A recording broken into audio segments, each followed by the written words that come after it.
你好，欢迎收看《新闻面对面》，我是谢仲。来，一开始为你介绍今天要请到的特别来宾，中国编辑会民进党团副干事长林楚茵。小五哥好，大家好。知识媒体人陈敏凤，大家好。时事评论员黄玉忠老师，大家晚安。热边为你邀请到立法委员岳元之，大家好。桃园市议员备少将于北辰将军，大家好。资深媒体人康仁俊，大家好。好，对，今天股市又跌了，好吧？本来今天上午的时候，我相信有很多人，大家满怀的信心。为什么？虽然大家都知道，在今天中午12点，就是川普说的那关税要生效的一个时间。那在这个时间，可是媒体上也报道，国安基金是不是要进场了？当然，一开盘的时候，你看到台积电没有跌，甚或可以翻红一些，大家觉得好，开始点火了。而整个点火那些过程，当然到了大概还不到中场以后，看指数所有相关一些指数往下，最后收跌1000点。3天跌了将近4000点，对很多人来讲，不要说股市新手，就算你是个老手，大概都没有经历过这样一些的事情。那对川普来讲的话，这一仗到底要打到什么时候？当然，观众朋友会更关心的是，对我们来讲的话，整个股市它不只影响到股市，它可能在未来。包括工作的环境，包括所有的一些就业的机会，这些包括物价，是不是都会受到一些的影响？但相对来说的一个好消息是，外交部长林佳龙今天在受访的时候说，对，那我们也今天他们接上了线，排上了名单，那接下来大家就要补一些相关的一些资料。那是不是像有些媒体比较乐观的在看说，在6月以前，我们是不是有可能在被从关税的这一波的战争里头，能够你知道，如果大家能够达成协议的话，当然可能就不会是这样，能够做到这一点吗？可是整体上来看的话，你一定对今天包括这一整个礼拜的股市到底会怎么样，你会觉得非常的忧心。11号礼拜五的时候，那朝野大家一起共赴国难，行政院长卓荣泰要到立法院去报告所有的相关，包括不管800多亿啦，或所有这些，那到底我们要用什么一些态度？有人提出来的是，这时候跟中国大陆是不是应该要再频繁的一些，那或是我们真的就应该跟美国直接进行像现在走这样，哪一项是台湾最正确的一些选择？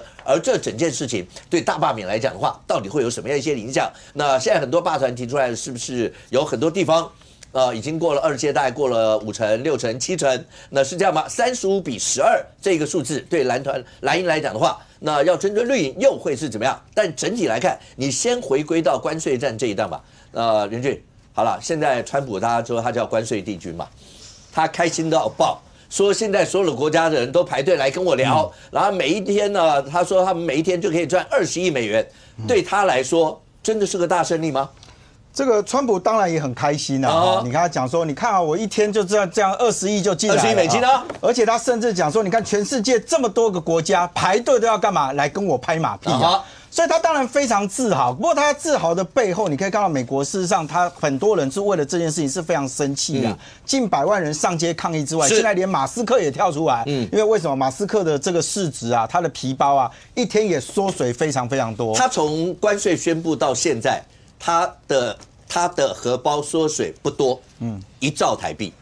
听起来其实蛮开心的。对啊，那好歹有人扛着。那你如果看媒体报道是说川普跌的也蛮多的，对，跌的比马斯克多了啊。但现在问题回来，就是说川普现在打这个关税战哦，全世界各国其实都老实讲，就是还没有正式生效就已经受到这个波及了。是，今天中午12点的时候，台湾时间今天中午12点的时候啊，它就正式生效。对。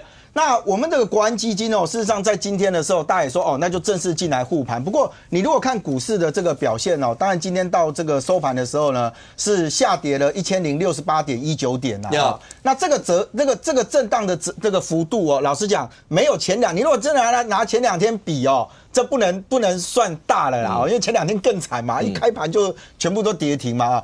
不过今天它是因为有这个国安基金进场护盘，而且这也是第9次这个基金护盘的情况啊。上一次是什么时候呢？111年的时候，那时候是第8次国安基金进来，那时候也是因为俄乌战争的爆发，然后结果呢，全球的主要国家都加速升息嘛，那导致它有一个状况，就是说终端的需求下滑，然后呢，大家想尽办法，就是说我的消费动能减弱的状态之下，那股汇市就动荡的非常激烈，所以你可以看到，基本上这几次哦，就是说。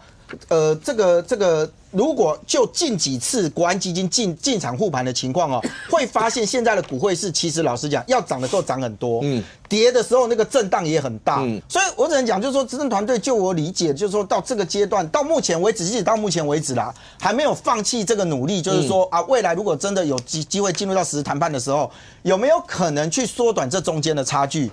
这也包含到现在讲说，哇，这个美国啊，他们这些媒体哦也很厉害了啊。说川普那个时候呢，用他的这个川普式的数学计算出的这个各国关税哦，该怎么去作为调整的时候，好像台湾算错了，好像台湾算错了，这不禁让大家想到柯建铭当时曾经有一句话被骂得很惨，说啊，就他了解大概10%左右，大家不要想太多。我相信那个美国媒体的报道不会去跟柯建铭串通啦。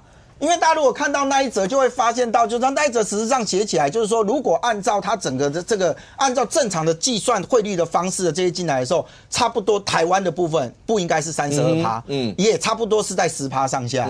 所以我觉得这接下来会考验的是哦，各国现在都要去找这个川普，所以让川普底气很大嘛。他现在出来跟大家讲说，哎，你看啊，大家要跟我拍马屁。但问题回来的是，当各国实质跟他下去谈的时候，他的川普的团意绝对不是跟川普谈判啊，怎么可能川普坐在那边说来，你要万佛朝宗，大家一起来跟我朝贡，也不会这样啊。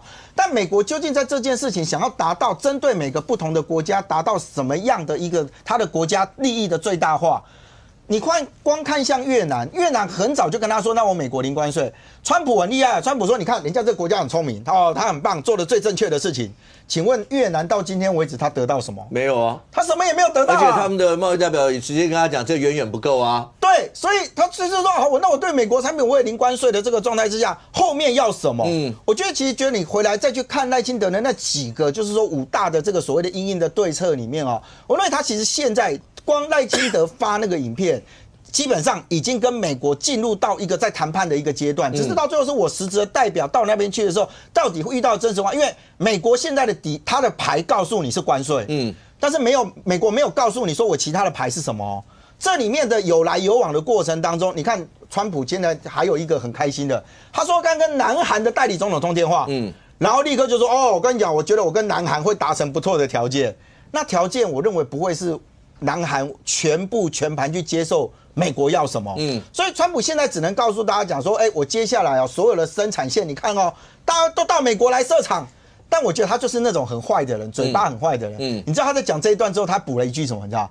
我都还没开条件呢，就看起来他现在是站在一个高位的部分，因为美国到目前为止确实整个全球的经济是因为美国的这个做法，然后受到了动荡，只是这个动荡期各国就想尽办法要把它缩到最低的这个状态之下，接下来大家在等着看的就是那我们的行政院怎么样推出那个所谓的880亿的一个方案，让国内的企业能够度过这一次的危机啊？好吧，同时就2个地方吧，一个就是对外来讲的话，那我们的谈判代表是不是能够尽快接上线，然后尽快能够达成某种程度的磋商？那对内部来讲的话，那受到冲击的，到底这次到了立法院以后，朝野之间是真的能够共赴国难吗？还是在共赴国难的过程，那个所谓的罢免的阴影还在？大家真的能够捐弃掉前面那一段，先让所有的民众把这个阴影先拿掉，能够做到这些吗？可是你以为对美国人来讲，他们真的捞到好处了吗？明报，美国内部大家讲说他们的路线之争很多。马斯克为什么我刚刚前面讲，马斯克他自己掉了一兆哦，你听起来会很爽，为什么？因为川普一上任，马斯克一直是他的第一大将啊，结果现在他自己受损最多，他回头去骂川普这一次主张要关税战的纳瓦罗，他们两人之间骂的词也很难听，连共和党的金主都说你这样搞下去，连我都看不懂你那个计算方式蠢到这样是怎么算出来的？对啊，那这个骂这个财政部长，那财政部骂马斯克说你卖车的，对，他说哈佛博士有什么用？看起来脑子他跟个砖一样，他就说你卖车的，多讲什么？所以啊，那整个川普的政府已经开始在内讧了嘛。那你国会也是啊，国会现在也要通过一个法案，叫做你的关税啊，要过什么样的关税，需要经过国会的同意嘛。那些民主党是极力的主张，那共和党呢，你只要再拉3票过来，其实那个法案也会过。所以说现在美国国内现在是乱成一锅粥啦，不会比外面的说平静多少。外面人当然就说这个大家乱成一团，可是内部也是很乱啊。那这个周日的时候，有60万人走向这个所谓这各州都有的这个大游行嘛，对。那所以说，你这川普这样做，你到底是自己是会得利，还是会这个损害自己？这大家都觉得这个结果是很难预测的。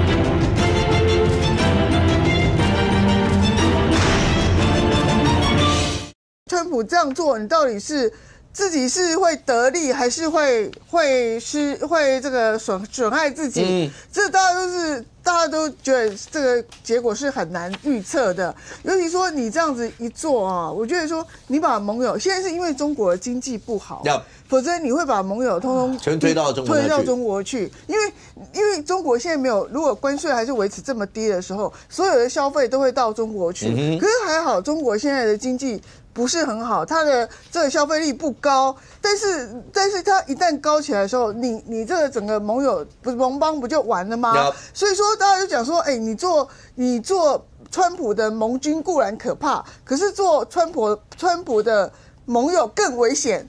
所以他又会有这一句话出来嘛？你整个内部都弄不完，那你外部的这个东西又这么紧张，所以你川普这一套，大家就觉得你这样乱算，而且你公式又出错，连这个学校你们这个大学老师说你用错了啦，那个系数不是0.25，是0.935的945的样子，所以算一算呢，你就连基本数学都算错，然后大家说你就是川普，你就是一个数学文盲嘛。然后川普就是不管啊，我就是这样子算，怎么样？我就是这样算。那其实算我们是应该是10%。不过我是觉得应对这个事情的时候，台湾应该要有一些筹码面的思考。譬如什么样的筹码？比如说台积电就是一个筹码啊，那因为你现在川普就说，如果你不来的话，我就把你磕100。可是我觉得你投资是归投资，但是台积电从我们持股有48%的政府持股，一直卖到现在才6.38%而已。那我们就有人提出来就说，我们这个1000亿如果在投美国的时候，我们政府要不要占40%？从这个1000亿里面40%我们自己出，我们政府出嘛，那你们股东应该很高兴啊，因为有人帮你出这笔钱，那我们的这个增加，就整个主权，包括主权的这个或是这个整个控制台积电的力道又会高一点了。就是说，你这出钱去投资美国厂，又有政府的基金存在的话，不会像这样子，因为你后续什么发现伟创也去了，然后5月份那个联电也要去了，那整个产业可能会逐步的空洞化，然后大家很怕变成那个广场协议的日本啊，所以说大家就出很多主意，就说你到底这个台积电投美国可以投，但是要不要加上政府的资金去投？加上政府的资金去投的话，就是不会让整个政府在美国部分通通失控。然后呢，这个股东你自己也很高兴啊，你可以少出点钱嘛。然后再来就说美债的部分也要有一点这个节制啊，就是说他现在的另外一个目的就是说，你整个就是要所谓的赖账啊，其实就是要赖账嘛。他就要你什么借新还旧、借旧还新还是什么之类的，反正一句话就是赖账。那我们当然也不好意思说我们跟中国一样的这样子说不，但是我们也不要这么软趴趴的跟他讲说我们什么一切都 OK，我们要有一点态度，一点谈判本来就不是让你予取予求，对，要有筹码，就是说你要我们买这种债啊，我们虽然只有1000亿而已。可是我们要考虑，我们想想看，就吊他胃口嘛。所以说，那我们就是慢慢等他的内乱，搞不好等到他就取消了。现在不是也有一个消息说，他过几天又改变了吗？所以大家就都以拖待变啊。敏凤刚刚讲的广场协议的日本，就我在节目讲过，其实本来半导体世界霸主，半导体最强的在日本。后来就是因为美国觉得不能让日本这样子，所以呢，后来有一个广场协议以后，日本的半导体就一泻千里。那当然，对我们来讲的话，因此我们的台积电各方面，我们后来做，当然也是我们自己的努力，把制程弄得非常的精细，然后良率非常的好。但不管怎么说，这次川普的关税战，再讲一次，不要以为你没有投在股市里头，跟你就不会有影响。不，当整个关税战变成是这个样子后，接下来就是有没有一些行业会有失业的问题，接下来就是包括。你有没有注意到媒体上讲，现在海上有很多漂流的货柜，当然不是货柜真的还在海上漂了，是港口那这个不出那个不进，因为大家都开始在算这些，所以接下来有这些物价会不会开始波动？这波动以后就跟你我都会有关系，所以这次包括朝野之间怎么面对，包括政府怎么样去对外，都跟你我息息相关。但是大家最怕的一件事，一中。千万不要从贸易战，因为川普已经直接说了，我现在就是经济宣战。对，千万不要从贸易战真的变成武力战。我最近心情不太好，我买股票买了应该很多年了，我很少有股票连续3天跌停的。你10%哦，较早是7%跌停哦，今嘛以10%，所以我的股票是10%。那是30%。对，所以我现在人生已经没有什么乐趣，哈，就城里的90%的套房有什么不好？所以我现在人生不是太愉快，但是该讲的这些关税的问题还是要讲。就川普为什么要搞这件事情？因为人家说他纳瓦罗是那个哈佛的经济学博士，他也是专家，人家不是乱讲的。那川普很喜欢。他自诩啦，他一直在讲说，在1870年到1913年的时候，美国那时候就是靠关税之强大，那时候不用课所得税，因为他们光收关税就够了。那有一个总统，就第25任总统叫麦金利，川普就很喜欢他，就觉得说，麦金利总统他只要光靠收关税，甚至还可以不用课所得税。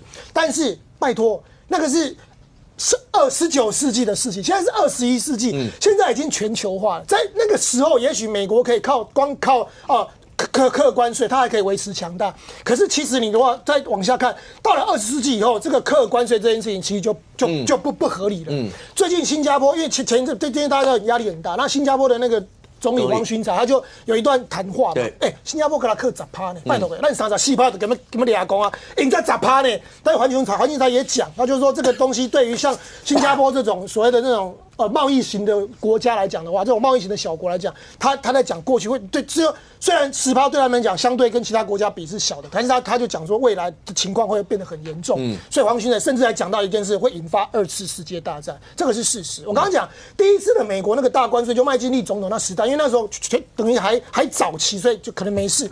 可到了第二次美国的这种关税的时候，就在1930年代，经济学的课本都有跟我们讲大萧条 （depression）， 就是那个大萧条。那个大萧条其实是从1929年，经济学家认为说这个大萧条的开端。当然前面很多原因，但是一个很大的开端就是因为课关税。美国当时的那个2个参众议员就 Smoot and Hawley， 他们就决定要课这个调高关税。那重点是当时的1930年，美国的共和党的总统胡佛他签了。很多人说你不要去签，好，你要用小心办法去挡，但胡佛就签了。签下去以后，就真的就是一泻千里，就是我们经济学上讲的那个大萧条。另外我跟你讲，不要以为美国没事，美国原本的失业率那时候在签那个关税之前。它失业率才4%，你知道大萧条接下来美国的失业率高达25%，就是等于4个人就1个人失业。然后经济学 GDP 的衰退率是从第一年负8.5%，第二年负6.4%，再接下来到负12.9%。所以其实这件事情对世界影响很大，也是因为大萧条影响到全世界，所以极端的那些极右派的那个意识形态就起来，包括当时的纳粹，包括日本的军国主义，包括法西斯，所以。虽然1933年民主党罗斯福上来以后推行了凯因斯学派的新政 New Deal， 好，那开始就是扩大投资啊这些盖掉了。可是问题是这个账已经业障已经产生了，所以接下来的就大家看到就是纳粹的崛起。所以我现在讲这一段历史，就是说，当然我也是要呼吁啦。我觉得我就把在东南的拜拜，我在念素文，我想要跟神明祈求哈。虽然神明可能在美国，但是我还是希望。关税帝君哈，也才需要听一点哈。网友说，关税帝君跟关税帝君哈，我希望我们的帝君可以听到我刚刚的述文哦，就是说这件事情其实影响很深远。好，那甚至帝君啊，连中国的外交部发言人都拿出1987年你们家雷根也是共和党雷根，他那时候就曾经讲过，就是说课关税这件事情看起来第一时间好像是爱国，可是。因为在全球化的年代，你是不可能置身事外的，最后是实则危险。所以连中国外交部发言人都拿雷根出来。因为现在就世界就分2派，一派就是对做主，中国就是属于对做主。好，就是说你课我关税，我就再加课，然后川普就说那我再加，就对，这是对做主。那我们不是对做主，我们是协调组。协调组就是说我们排队70个国家排队，我们是属于协调组。可是蓝营现在有些朋友就是有点这样见猎心理，就是说，不过这样子的话，那是不是我们干脆就加入所谓的 CPTPP？ 就是以那个就是跟东协啊这些国家，中国的这个贸易协定，让我们加入的，没有，就是想太多。所以有人就这样讲，就是说你现在就选择不要跟川普这边站在一起，你选择去跟中国那一边，然后成为一个新的贸易体系。拜托首先你如果进入中国的贸易体系，起码关税是104%，因为中国这个我们玩不起。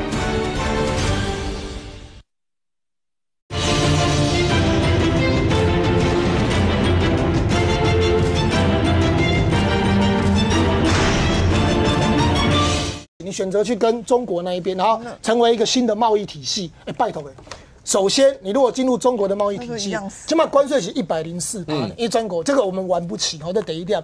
第二点，你像台湾，你如果去看那个我们的出口产值，大部分还是我们的电子股啊、电子商品都是往美国销售，所以我觉得这个千万不要在这个时候玩这个以美论。然后最后这一件事，买。该买就买，古立言在3月就已经跟你讲 ，AIT 处长就跟你讲，我们美国可以卖你能源，包括像天然气啊、石油，还有都要买嘛，核电厂，我觉得这个时候也是一个观念，就是说核电，古立言说他要卖你核电厂啊，可是我这样子就变成我们要把整个能源政策基本上要做一个改变了。我觉得你这样想哦，当中共上礼拜在军演的时候，他锁定的是高雄的永安那个天然气，人家都跟你讲说，我就是要封锁你天然气了。这个时候如果你还选择天然气，你就等着给他打嘛。所以当我就是顺势，然后刚好鼓励 AIT 也跟你讲说，我们有些东西可以卖你的时候，我觉得我们就是大量的去比方说美国的核电厂就给它买进来哈。那当然是现在的核电不是以前那种旧核电，是新的核电，这种技术可以买进来的时候，我觉得我们用这种方式去减少贸易逆差，然后让这一波这个等于是大家都很痛的股灾可以快快的结束哦。好，帝君不要再生气了哈！在帝君，我们愿意跟你买东西，帝君。这次当然你说像新加坡总理黄俊才他所讲的那一段，那对新加坡人来讲的话，它里面的用字遣词甚或讲到说，像你想象当中的那个国际秩序啦，或是有那些短期里面不会再回来了，那它就是一片的动荡。只是在那个动荡，一定还会找到一个秩序，那个秩序什么时候能够建立？可是这个时候刚刚讲到，当老共那个地方是直接2个人是对做主的时候，你听到老共的词一定都是奉陪到底。将军有人讲说，其实川普这一次他舞剑还是意在中国，他的目的当然还是希望能够借着这一波把中国打下去。可是我们旁边所有的国家就等于跟着他们一起这样子玩。可是再怎么说，如果他们真的就是硬杠到底的时候，其他旁边会产生什么影响？我们现在刚才也提到了，你说像赵少康啊或什么，他们有提一些的建议，譬如说叫赖总统就停止对美国的投资，然后包括是不是扩大跟中国，包括陆客这时候如果都来的话多好，所有这些你会怎么样想？我先讲哦，这个关税战其实就是一个没有烟硝味的世界大战，已经开打了嘛。现在美国的这个所谓对等关税，这个关税战已经开打。那讲到作战，2件事不能少。一个是你的装备、你的武器的补给怎么来？第二个，你的人的补给怎么来？我先讲，大家想想看哦，美国跟中国都是大国，但是有一个地方不一样，请问中国的粮食自给率是多少？30%。美国的粮食自给率超过130%。也就是说，美国出的粮食养他自己的人是够的。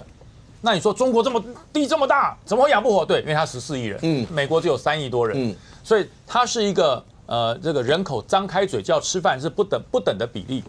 那所以我讲了，如果今天中国跟美国一刀两断切开了，它的粮食要从哪里来？要从哪里来？你说没有，我可以跟欧洲买啊？对，谁敢卖你？谁敢卖你？如果全部这些人都靠边往美国站，你中国缺的粮食70%的缺口，你会出问题好，这是吃的问题。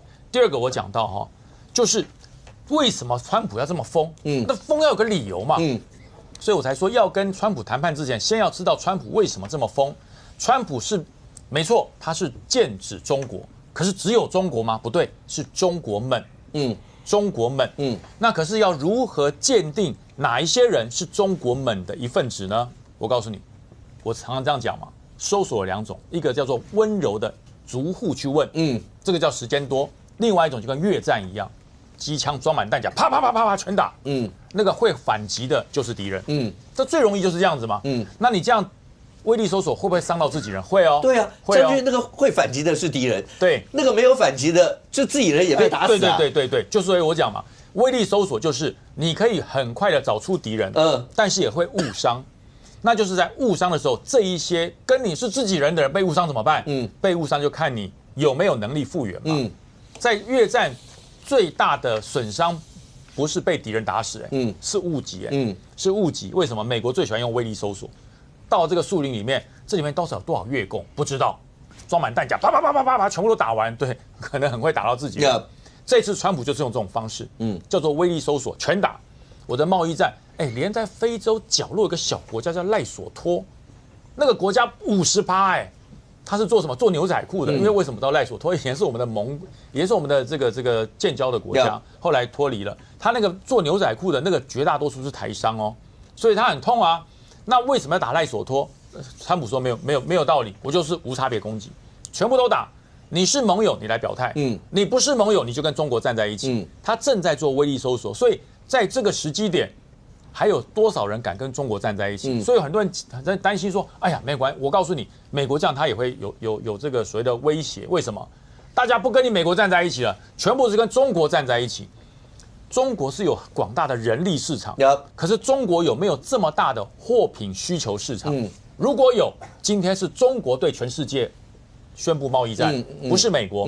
美国人不多，但是美国这个市场哦，它是一个所谓的转口。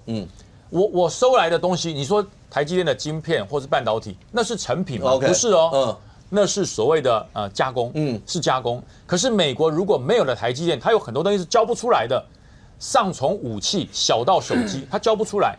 所以说这是绑在一起的。所以你如果要把这些东西送到中国去，中国不见得消化得了。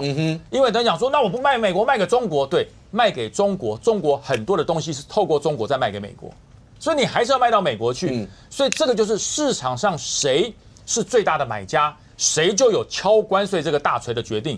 所以我才讲，那么中国要跟美国打这个时候104%对干的关税，有没有这个能力？我告诉大家，我刚讲了粮食的问题，还有一个问题。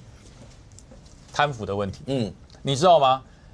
中国在2024年到现在，他总共清查了85万中国的官员，你知道吗？抓到多少个涉贪抓起来的？党政军、地方到中央都有，抓到了73个。各位有没有想过，一年哦，你的政府里面高阶，这都是高阶的文官武官，被抓走了超过73个，有哪些人？我告诉你，有前国防部长魏凤和。有前国防部长李尚福，也有前的中央军委政治工作部的主任苗华，然后中央官员呢，有农业农村的部长，有前司法部的部长唐一军，有前中宣部副部长都也被抓了。然后你说地方官员更多了，西藏的党委书记啦，这个海南的党委书记啊，宁夏的党委书记，加起来73个人呢。将军是73万还是73？没有73个，73高官哦，高官73个。那如果说一般的官那不止，因为他总共清查了85万人，光是高官73个哦。各位你想说73个不多？你想想看，如果我们的行政院被抓走73个人，你觉得严不严重？我们的国防部被抓走73个人，说严不严重？不是部队哦，是国防部哦，国防部直属单位，这很严重也就是表示。你这些小官我还没有管哦，只是讲高官哦，高官的对，省级以上的哦73个，这是高官哦，高官就73个嘞。这些高官是什么？就是习近平叫得出名字来，我可以叫出名字来的人就被抓了73个。各位你想想看，国防部长习近平不认识吗？习近平是中共建政以来国防部长用的最凶的，他用了超多的，好像1年多就换一个，1年多就换一个，为什么？都贪污，都贪腐，那表示。中国目前他们的做法是什么？他们的做法是我当了高官，并没有要帮国家做事，先捞一把。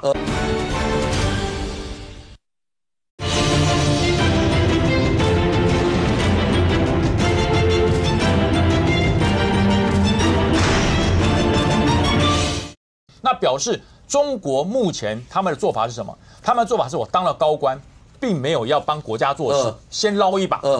捞多少算多少，但是这些事情是整个中国内部，大家长期以来都说他们这些问题如果没有办法解决，对他要不管在世界称雄，要跟国际之间要做什么样的一些未来的往来，都是他们的一个大障碍。但是我们现在最关心的一个问题是。那我们要怎么挺过这一波？这个不要讲一中了，所有的人我刚刚讲，不管你有没有在股市里面翻腾，你都会关心这件事情。这又牵扯到，因为礼拜5的时候说大家一起共赴国难，然后行政院长要到立法院去，然后就包括880亿，然后所有这些，可是这中间牵扯到2个问题。第一个问题就是，当朱立伦直接喊说：“你们还要大罢免吗？你们这时候大家共赴国难，你们要大罢免。”好，这时候这12个也要对蓝营对绿营12个。民团，然后包括因为赖清德主席那时候有跟民党的党公职讲要支援民团嘛，所以这边就是35个，包括月之好，那全部都在这个里头。那大家在共赴国难上会不会被打折？第二个，当蓝营里面有声音出来讲说，那要不要赖总统要取消跟美国的投资？意思是说，我们好歹要有些东西，不是让人家予取予求这些状况。主席现在这些事情怎么解决？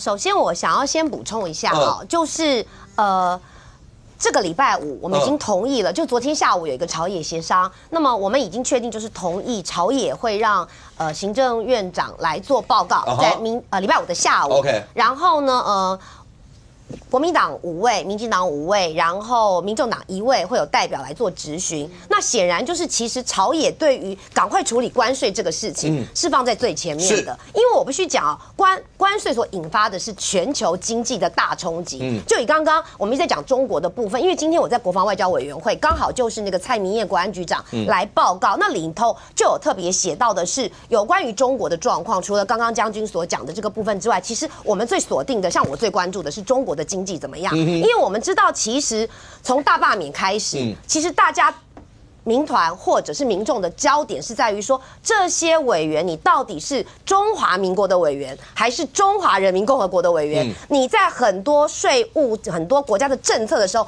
你是为了台湾这个国家好，还是你一心亲着中国？那我要跟大家很负责任的报告，根据国安局的报告，它是整合了包括 INF、世界银行等等，来讲到中国现在所面临的这个问题，就是我们都知道的，它的经济大萧条、产能过剩，然后整体的国家的不振，再加上刚刚提到的这个所谓官员贪污等等，所以在产能过剩的这个国家，它现在又面对美国104%，就是今天中午开始这个高关税，那它这些产能过剩的东西哪里去？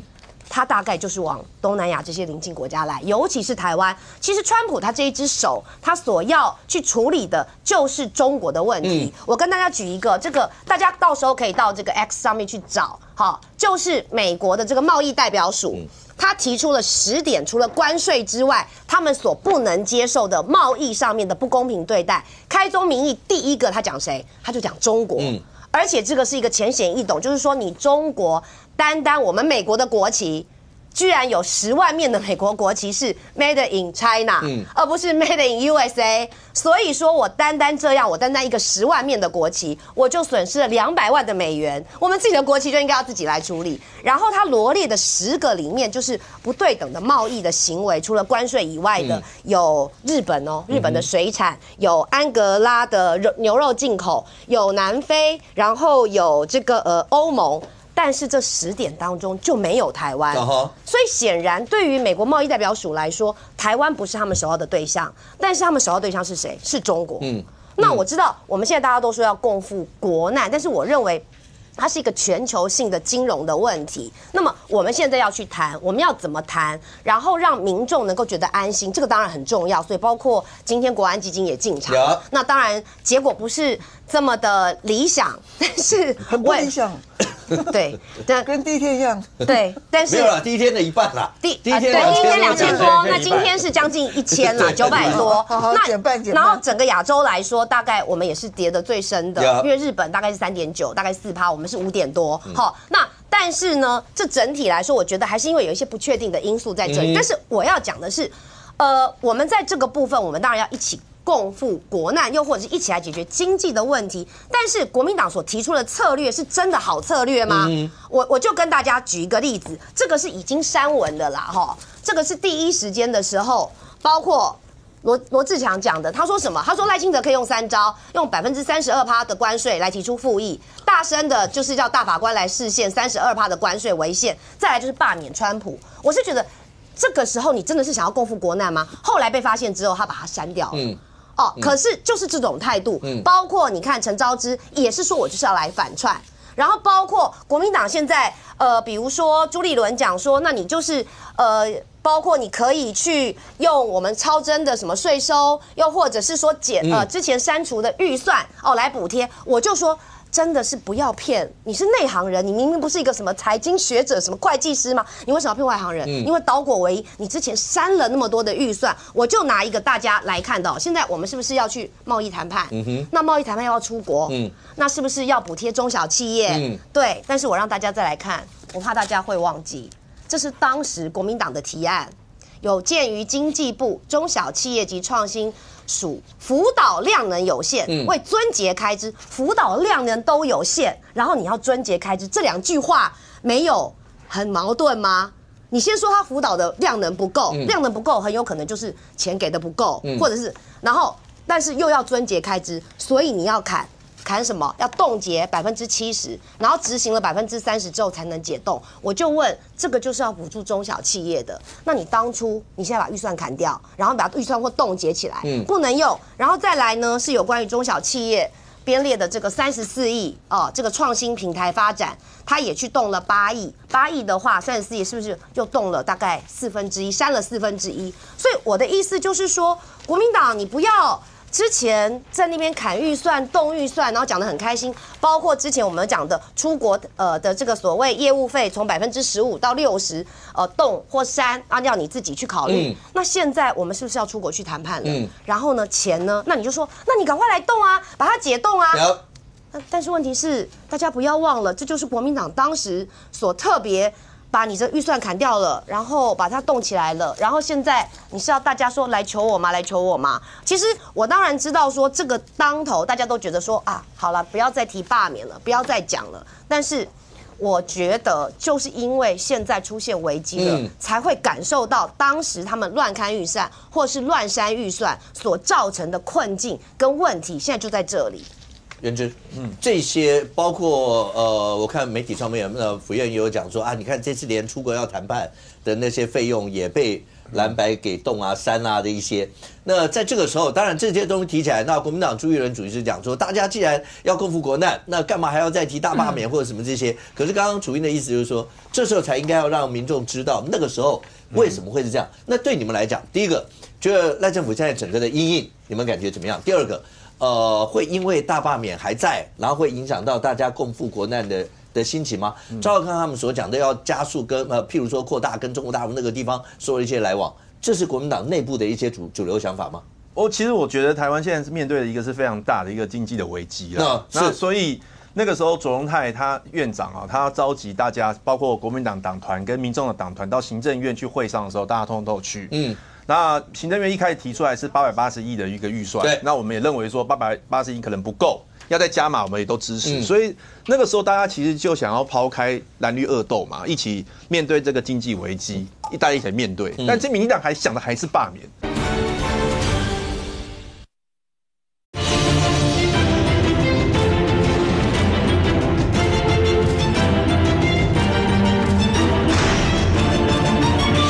一起面对这个经济危机，大家一起面对。但这民进党还想的还是罢免。但那个就是之前在那个卓荣泰的那个会议里面，那天开完会，最后陈昭之啦，其实也不是国民党党团的人去提啦，就陈昭之就跟行政院说，那大家现在就团结嘛，那行政院你们是就不要搞罢免了。那吴思瑶就说没有啊，那个罢免是民团的，跟我们有什么关系？可是问题是。行政院过去每个礼拜不都在搞罢免吗？那卓荣泰他在造势场合他还骂我嘞，行政院长还骂我嘞。然后内政部长刘世芳也是一样啊，说哎呀我们台湾不需要民众党，也不需要民进党，言下之意就是只要有民进党就好了。不需要国民党跟民众党。对他刘世芳讲说，民众党是吃台湾米嘛，做中国鬼嘛，然后不要这种政党。一个主管政党的主管机关的首长说。台湾不需要国民党，不需要民众党，所以就是只要有民进党。哇，台湾现在一党独大，跟共产党一样，所以行政院就用了很多资源在搞罢免嘛。那昨天2个民进党的议员，我内区的，然后还有隔壁中和区的，也跑去市场搞联署啊。所以吴思瑶嘴巴上讲说，罢免跟我们民进党无关，可是实际上这个当头，他们还是心心念念的还是罢免嘛。所以我会觉得说，是不是大家现在这个政治少一点啦？好，大家一起去思考说，怎么去面对这个问题啊？就是现在美国川普的这个问题，因为这个问题在我看来其实还蛮严重。因为川普当然一方面他可能目标是对中国，那当然这是一个目标，但另外一个目标是他要拯救美国的经济嘛，这个大家都很清楚，因为他的国债是30多兆美元。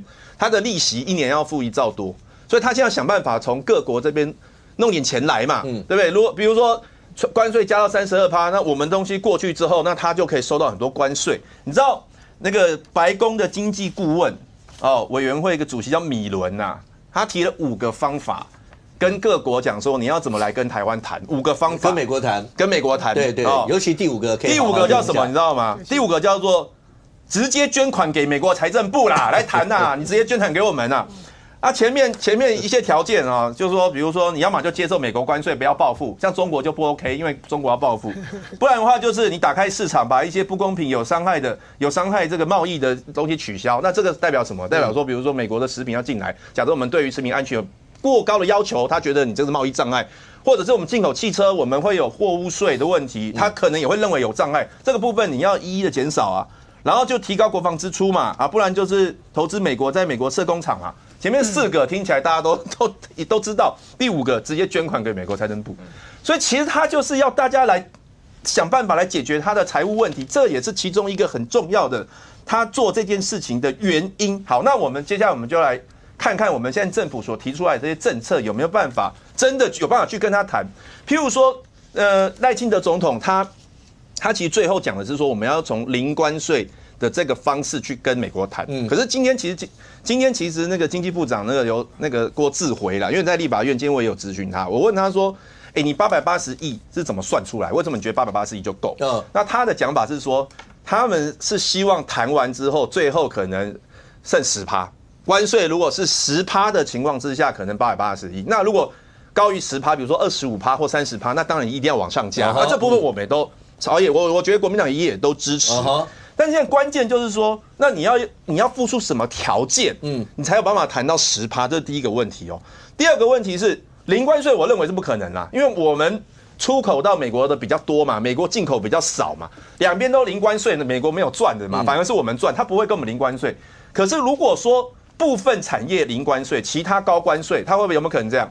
比如说农业，袁志，你现在讲的已经是政府在个别的时候去谈的时候，对啊，他们因为包括行政院长，包括所有的代表都跟你讲说，我没有办法跟你讲细节，我现在要谈什么，所以你现在问的所有东西，他一定不会告诉你。我们会看到的一定是最后出来的结果。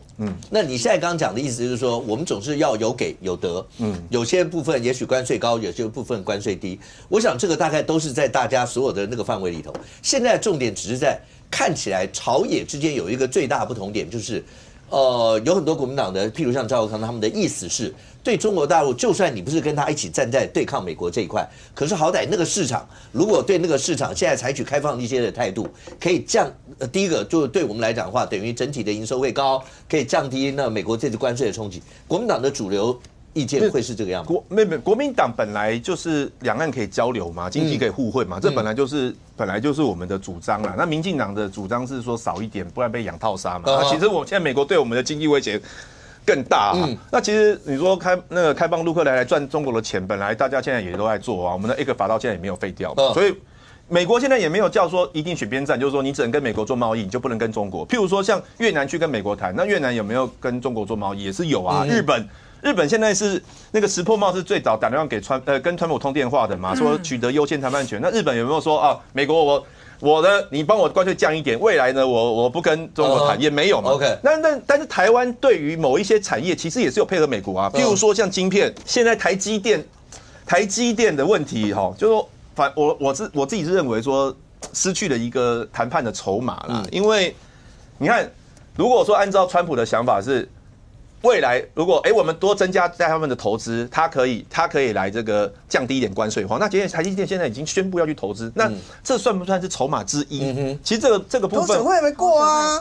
对，除非就是说我们去谈的时候，除非说我们谈的是说，投审会严审。那除非你给我降关税，如果是这样，当然 OK。但是如果川普认为说啊，你都已经答应了啊，你这个不是筹码，那我觉得我们就吃亏了。当川普已经放话，你只要不来的话，我就坑你100趴。对啊。但其实我觉得川普也是乱讲的啦。为什么？因为你直接说没关系，胡乱的，你直接讲。因为你现在讲是代表国民党立场，现在讲代表是国民党的立场哦，不是代表中华民国的立场哦。我觉得啦，因为你要想清楚，因为这个我们台积电是他需要我们嘛，是对，但是。而且他现在还需要我们台积电的晶片嘛？那你今天你要跟台积电磕100%的关税，那台积电让我不要去做啊？对啊，那你不要那个晶片嘛？OK， 在整个美国现在川普进行的关税战，台湾要怎么样去挺进这一波？我先讲一个前提，有一个其实不管股市啊，最近所有面这些的状况。没有过不去的坎，好不好？那一中，好不好？要坚强乐观一点。没有融资就可以稳稳的等待反弹。就算你是融资融券的，我知道会伤很重，但是一定有想办法过。因为我要讲，这是美国的经济大萧条，那是1929年开始经济大萧条，1930年开始出现刚刚讲的那个法案，然后胡佛签了。我看过一本书在讲美国大萧条一路来，后来为什么发展成2次大战？因为那本书的开头是这样描述的。一个小孩坐在车上，他的父亲开着车带着他，他父亲是个银行家，开车到了一个桥上以后，他的父亲就把车停下来，小孩就坐在车里面，看着他的父亲开了车门以后，走到桥墩上面，就跳下去了。美国大萧条之下，美国银行倒一半，那时候的银行家本来都是非常富有，生活过得非常好，那一波对美国人来讲是没有办法想象。当时出现的就是因为美国那个时候采行关税政策，要大幅的保护他们的农民，结果没想到踢了铁板式，那时候几乎主要国家全部跟他对干，你要保护你的，我就要保护我的，结果造成所有地方那个时候全球贸易萎缩了60%，你知道这有多可怕吗？全球贸易萎缩60%左右，所以造成每个国家失业，造成所有那些就出现刚刚一中讲的。军国主义抬头，民族主义抬头，每个国家讲，如果这样，那就用武力解决这一切吧。所以出现2次大战。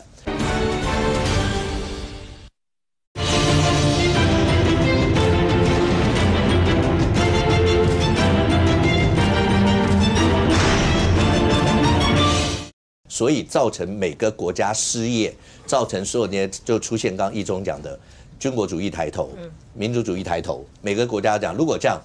那就用武力解决这一切吧，所以出现2次大战。大家担心的是，当美中这两个大象对撞的时候，到底会撞成什么样子？希望这些大人们都有智慧去解决。那我们的贸易代表，包括刚刚讲谈判的代表，照林佳龙部长的说法呢，现在已经接上了头，已经排在名单里面。那什么时候能够真的把所有的问题能够解决掉？只要谈出了一个头绪，那基本上大概会比较好一些。好。那这会牵扯到刚才前面讲的，跟大罢免的风潮会不会有关系？那跟所有的在过程当中，本来这一波看起来的话，第2阶段算一算时间，其实差不多。虽然法定时间是60天，可是一般大部分大概会定个40天或50天，因为你后面还有一段时间要去整理啊，要去筛检所有这些，所以这个过程会不会造成一些什么样的影响？那大家会看几个主要一些的地区，譬如说，楚英，我先问一下，今天。巧芯在立法院，直接质询的时候，他是质询那国安局长嘛，蔡明燕，他问的是说，我是不是共谍？他为什么要问这个？我相信大罢免对他造成很大的影响，尤其是因为他的领衔人是曹兴诚。那么像曹兴诚最近的发言，包括我想大家应该有看到他脸书讲的这个。川普的关税，他是说川普的关税所造成的是全球经济的震荡，但是真正的国难是国民党内这些立法委员，他们没有站在台湾的立场，就所谓的共谍等等。所以对于徐巧芯来讲，他因为今天刚好这个国安局的简报当中就提到了有关于整体中国的状况，那我觉得很有趣，大家可以去看。这就是一个我认为此地无银300两或是 B 级的状况。他就一直要蔡明燕去证明说我不是共谍，然后甚至于他直接跟蔡明燕说，不然我给你7天，你来调查我好了，不然你就来调查。那蔡明燕直接跟他说，委员我们不做这种所谓政治人物上面的政治攻防，然后他就说曹兴诚不是政治人物啊。对，他是什么国家什么任性的委员，所以蔡明燕就直接回复他说，好吧，那就公众人物吧，公众人物之间的政治语言我无法回答你，我也不会用个案来回答你。他就说我现在就让你来查我，他就说委员，我基本上我们就是没有在查这，如果你觉得你因为这些话语你有什么样的政治动作，你可以去提告。其实我觉得蔡明燕的潜台词已经是认为说，你是不是共谍，或是能不能查这个事情，我们不讨论个案，我也无法跟你说是，因为他当然也举例了很多，因为最近我也坦白说，刚好总统府是也发现有共谍，然后我们民进党的过去以前的党工也有人提供资料被吸收等等，那么他是从这里延续来谈的，但是我要讲哦，其实不是只有徐巧芯，马文君他也在讲这个问题，只是他没有像徐巧芯问的这么白。那我觉得这个过程当中都是回到了跟中国之间的关系，你到底要不要说清楚？其实这个问法某种程度就像那个在问预算，在问预算，不是那个时候傅昆萁他们呢问每一个部会首长。那你预算有没有增加？有。然后后面是不是要在大家都知道现在，然后接下来所有的梗图就出来，是，然后讲说，你看那个部长也说他的预算有增加，证明我没有删。网络上了，那大家在讲说，巧芯是不是希望用这个方式问？只要国安局长说没有啊，你不是共谍啊，我们查你也没有那些。是。接下来是不是就可以堂皇当曹新人再讲？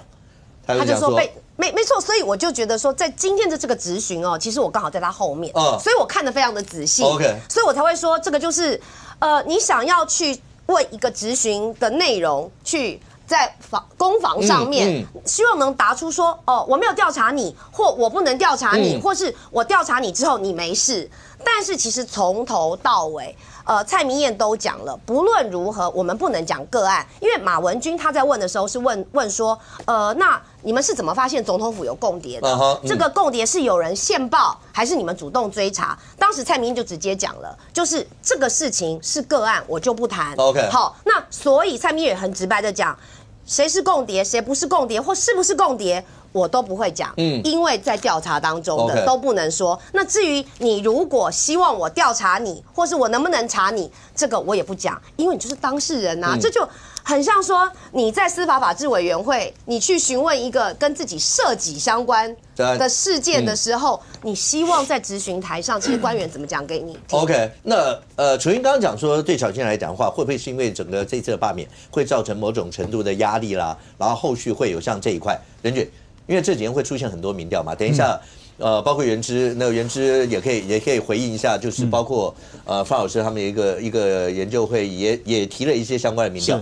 从这些民调来看的话，要过到3阶，看起来确实有一些蓝营的委员，几乎来讲的话，很可能会过到3阶了。现在当然第一个说宣布过2阶门槛的，而且是由这个罢团自己说出来，是罗志强的。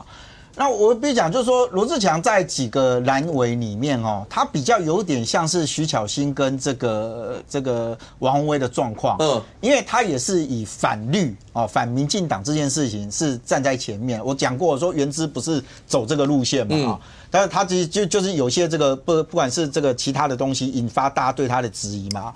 但我觉得回来看就是说，其实私底下了解过。2阶法定门槛的罢团不是只有罗志强这一区，还有其他区也有。有一些媒体上讲说是不是有过，但是我不能公开讲的时候，我讲已经过，因为如果这样的话，可能。因为份数总是希望多一点嘛，要删除掉一些。我如果讲过了，那会不会对很多民众来讲，反正都已经过了？我的理解大概有三个区啦，是已经由罢团这边已经计算出来是过了，已经过了。但是为什么会有刚刚主持人的那个讲法？其实是因为最近在网络上有一些反串文，他直接就讲说，哇，罢团宣布说我们已经2阶达标了，所以呢，大家不用再来联署了，已经份数够了。所以在这个阶段里面，即使你看这个由罢团这边他们所公布的说已经2阶突破，24000份，好，但这个24000份指的是所谓的2阶的法定门槛啊，那至于他们设定的目标门槛，事实上还没有达到，所以他们还必须希望能够往前走。但它这个确实带动了一个现象啦，因为罗志强的那个选区大安区，基本上在过往里面被认为是比较蓝的，对，而且那个区的委员基本上从以前到现在，之前一个姓蒋的嘛然后在更往之前，其实都一样。是蒋乃馨嘛？对啊，就那个地方，基本上它的选民结构它都是属于蓝营的会赢。那所以这时候会有这么多不喜欢罗志强的人，他愿意出来联署。对于罢团来讲，第一个，他当然觉得这是一个指标。第二个是，如果这么蓝的选区，他都能够让这些人愿意出来，那其他的选区呢？有这么的难度吗？如果这一区你刚刚讲说比较偏蓝，然后这个是罢团宣布的，说过那个法定门槛，那还有民调上面来看的话，像譬如巧芯那一区，大家传统上也觉得比较偏蓝。王鴻薇那一区其实虽然不像巧芯那一区这么蓝，但也是比较偏蓝一点。出现的民调，有人解读说，如果照这个民调，假设照这个民调换成明天要投票的话，对他们来讲的话，那个看起来威胁性非常非常的大。是，所以考验的其实是那我反对罢免的人呢？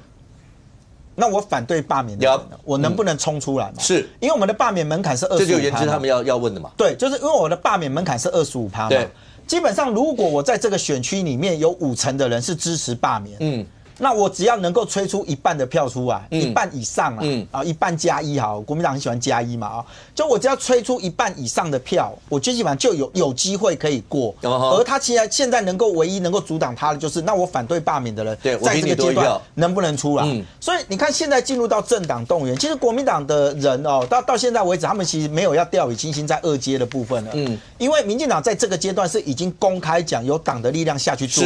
所以，如果以民进党的党组织，你说冲不到10%，可能对于民进党来讲，他也要有些检讨。坊间私底下流传有所谓的责任额的部分说什么要有议员什么每个人有多少份的这个责任额，这是坊间流传，但是公开很多人都否认说没有我们没有什么责任额，就是纯帮忙跟协助所以我觉得进入到现在这个阶段，因为如果按照他们扣掉20天的准备期，OK。那他现在40天来讲，基本上有些剩不到7天了。那剩下7天，如果我还有将近大概20%或30%这样的一个差距没有办法达到的话，我觉得对于现在罢团来讲，事实上一部分也会有压力。OK， 整个罢免现在最新的一些进度来看的话，蓝绿阵营之间各自的一些动作，那对民进党来讲的话，从空战是不是转为巷弄战？民进党中央调整本周所谓的小型罢免宣讲，大型的如期办理，因为毕竟现在碰到了整个包括因为关税战的问题，碰到相关一些事，所以呢，是不是小型的罢免宣讲呢？某种程度做调整。媒体报道说，民进党内部近期地调，空战转陆战。有议员透露，党中央虽然没有下令全面取消300场的小型宣讲，但也建议接下来重心改为陆战。由被动换主动，要走遍民宅，希望让还没有联署的民众也可以支持罢免。对蓝营来讲的话，蓝营现在是总共数字35-12嘛。那对蓝营来讲的话，联合报报道，双吴是全台最危险的绿委吗？罢团2阶联署喊40天冲3万。除了地方上或罢团以外，蓝营的党中央启动罢免原住民绿委，通令各县市党部交10%选民数联署的责任额。现在看起来的话，大家各自动员，因为民团这个地方发动对蓝营的罢免比较早，所以第2阶段现在算时间，大概法定的时间差不多快到。那蓝营这个地方要罢的时间呢，如果从现在开始算的话，所以时间很难大概凑在同一个时间。不过在媒体上报道，针对这几个重点的地方，譬如说反共护台志工联盟委托 TPOC 台湾议题研究中心做的民调，对鸿薇这个地方47%赞同罢免，39.3%反对。如果罢免进入投票，也就是第3阶段，有66.8%表态会去投票，28.9%表示不会。预估整体投票率是48.7%。赞同罢免王鸿薇的提案里面有13.7%在2024年大选是投给他的，等于是改变了想法。以政党倾向观察各阵营投票率，民进党选民表态会去投票的89.6%，国民党61.1%，民众党69.6%。所以国民党的表态去投票的还没有民众党的多，这显然就是国民党要认真想一下为什么会这样。那对巧芯这个地方，47.8%赞同罢免，37.7%反对。如果罢免进入投票阶段，69.6%表态会去投票，26.1%表示不会。预估整体投票率很高，51.2%。2024年投给徐巧芯的选民里面有10%左右会转向支持罢免，一来一往等于20%。以政党倾向观察各阵营投票率，民进党选民表态会去投票的87.9%，国民党67%，民众党66.5%。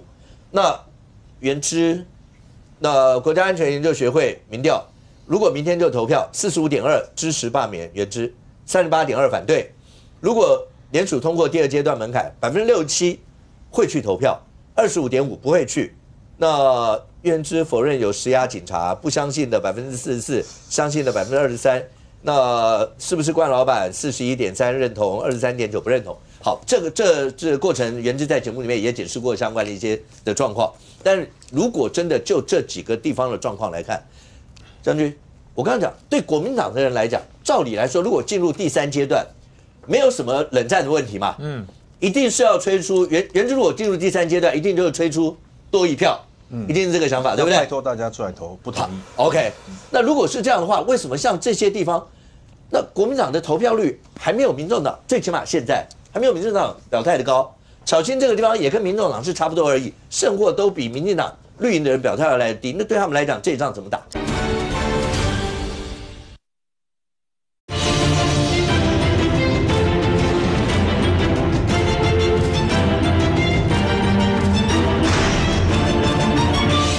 草青这个地方也跟民众党是差不多而已，胜或都比民进党绿营的人表态要来低。那对他们来讲，这一仗怎么打？当然，对于民众党来讲，你看为什么民众党会出来挺这些蓝委的人更多？因为蓝委的人如果不够多，民众党等于变废物。他的8席没用了8席了嘛，他必须要寄生在国民党的51席，他才有力量。如果国民党不能变成立法院的最大党，那民众党就废了。就如果一来一往差6席的话，民进党变57席，是那8席再加上国民党也没用了，民众党就废了。OK， 而且呢，让国民党这些蓝委被罢免以后，国民党内部没有被罢免的委员会心生胆怯。我是不要这样做，那都被罢免了，我是不是要改一下？那如果这样子的话，民众党怎么办？民众党不可能再投去民进党那边啊，所以民众党这8席就变得没用的人，变没用的人。所以要让他们继续有用，他只有挺国民党。况且挺国民党蓝委的力道居然比国民党自己还要强。那大家说奇怪，国民党为什么挺自己的人不够强呢？因为国民党挺自己的人，并不是表示要挺你。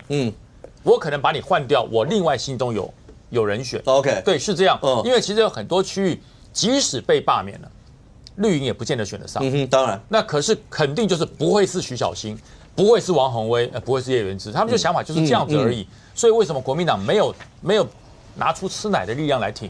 国民党遇到这么大的危机，应该是90%以上的出来才对啊，为什么才60几%？就表示心中已经动摇了。那么大家可以看，这个是这个国家安全研究学会所公布的原资的部分。他说这个是原资，说我否认啊，你不要说我对警察有施压了，你不要乱讲，造谣。那么相信原资的只有23%嘛，不相信叶元之讲法居然有44%。那这个部分是叶元之被人家讲是惯老板，那当然呢，相不相信叶元之是惯老板，认同的居然有41.3%，那不认同的是23.9%，也就是这2件事情对叶元之有没有伤害？有伤害。那么就要看到后来所展现出来的成果，这就是叶元之从问政的满意度的部分，他的满意的是34.4%，不满意的是42.6%。那这个投票的原因就是说，我会去罢免你的，高达67%，那不会去的25.5%。那再往下面看，就是罢免联署的支持度，我支持罢免联署的有45%，不支持的有41.1%。那这边就是罢免联署的认同度呢，那么这里面没有表态的只有4.9哦，就是还没有决定跟没有表态，一个4.9，一个是11.6。那么同意罢免的高达45.2%啊。然后不同意罢免的38.2%，也就是说国民党的那个始终支持者只有38.2%出来挺叶元之，投下不同意票。那这个状况产生什么样？你想想看，一定会去投票的有67%。然后呢，我认同要罢免你的45.2%。如果按照这样子算下来，超过30%嘞，超过30%，那么那个门槛是25%嘛，那就超过了。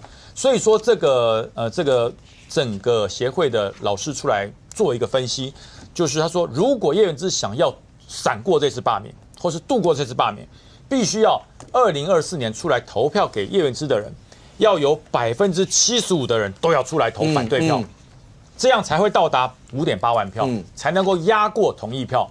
那你想想看，要把去年投你的人全部吹出来75%，再加上这个投票意愿只有60几%，那这是不是天方夜谭？对，所以说在这个民调出来之后，对叶元之的状况来讲是相当不乐观的。来，元之要不要直接回应一下？其实包括你在节目也解释过，包括什么冠老板啊，什么那些事。OK， 那尤其是我刚刚讲，对国民党，你在节目讲过，第一个，你希望能够推出更多的支持者，包括民众党的一些支持者，但是看起来就是目前你们推出来的那个人数，应该是不如你的想象。因为我觉得是这样，就是说要罢免我们的人，其实他已经搞很久了，搞从这个去年10月什么就差不多就开始搞了。好，我去年12月28号生日嘛，他就还送我什么生日礼物，说第一阶段达标，2月1号才能送件，我去年12月28号就已经达标了。然后那他们其实就把它当一个选战，在每个礼拜都要听一次，对，就弄很比较久了啦。你知道资源也很多啦，像今天还有我的支持者传一个截图，是霸团传简讯给他，霸团传简讯给他，然后附一个网址说，哎呀，就差你的联署书了，说资源也非常多啊。那个前2天有人跟我讲说，他们现在是骑脚踏车一家一家按电铃，罢免叶元之签个联署，现在陆战，然后人家说干嘛罢免叶元之，他做得很好啊，可是他3件保啊，就乱讲一通，我什么都3个健保。我觉得这怎么？但是很多人搞不清楚嘛。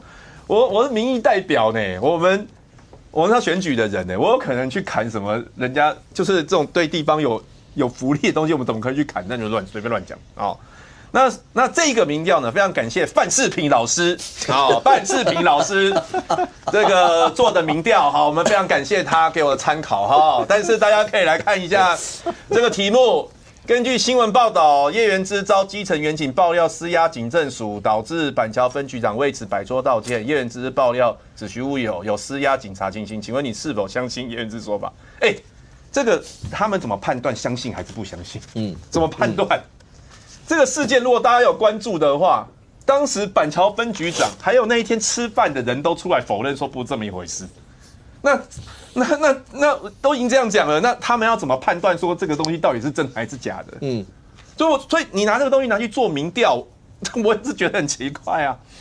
而且这个我们都已经否认没有了嘛。我今天假设黄义中让我开个玩笑，我说那黄义中就是看起来流氓一样随便乱打人，然后我指控他黄义中出来说哪有打人，然后呢我就做民调，说黄义中被指控打人，但他否认，请问一下你是否相信黄义中的说法？这到底要怎么做？这个要怎么做民调啦？好，那这冠老板也一样啊。叶元之助理病逝，然后家属抨击生病立刻准辞，同一天办理劳健保，被 IP 冠老板。这我也解释过，就是说我们只能负责助理的聘任，跟他离职。那离职之后没有劳健保，这也不是我规定，这是政府的规定。这我也解释过，而且我也解释。助理离职的原因是他多次请辞，有一次还直接传简讯给我，隔天就不来了。就在他真的我准辞的前几天，他还传简讯给我。那我也解释过，那结果这样子问民众民众要怎么去判断这个事情？可是元朝会出现的一个危机就是，即便你说都解释过了这些，所以表示这是一般民众如果是照这个电话民调问的时候，他接到的时候，他的直接回应的数字这样子会对你来讲不利，也就是说，你的解释上面来讲的话，没有办法让大多数的民众都收到。当然，这当然是一个，只是说，我觉得因为这样子问，我觉得听到人他被这样骂冠老板然后说你觉得问法不公平？我觉得当然大家一般就会想，那一定不是空穴来风嘛，你们做好好的，为什么？然后黄义中你如果没事，人家叶元之干嘛说你打人？一定你有问题吗？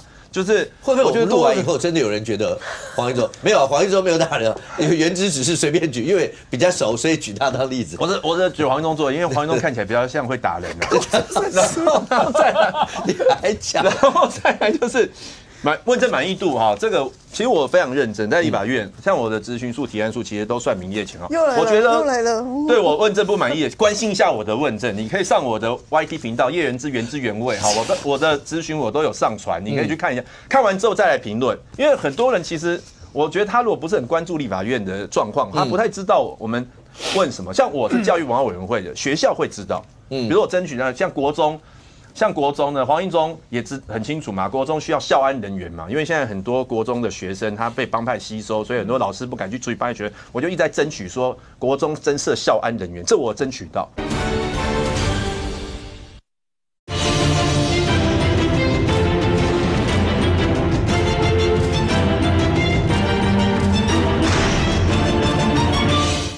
为现在很多国中的学生他被帮派吸收，所以很多老师不敢去注意帮派学生，我就一直在争取说国中增设校安人员，这我争取到。那国中很有感啊，或者是前一段时间国小他们班班喝鲜奶，搞乱七八糟，我们帮学校反映，那班班喝鲜奶，以前有个这个零关税嘛，所以弄了一个鲜奶嘛，然后呢，教育部就推一个班班喝鲜奶的政策，但是因为鲜奶很多学校没有设备，所以没有叫鲜奶，后来变保酒奶，保酒奶供应不够，所以很多班变得没有鲜奶也没有保酒奶。我上次去问一个学生说，你们班有我说你们有班班喝鲜奶吗？